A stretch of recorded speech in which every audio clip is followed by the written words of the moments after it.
dhiifamaan nu dawweessu dubbatan nu nabsii nu balleessu waan hin barbaachifneef garaa laafne akkatti kan qabnu namaaf laanne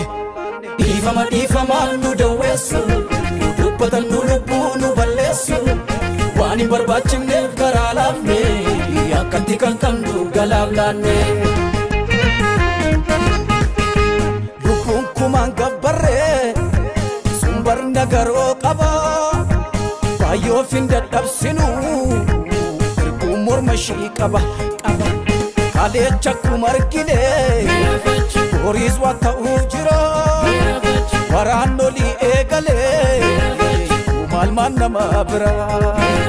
lubbuun kumaan gabbarree sumbar nagaroo qaba baay'oo fin dadhabsinu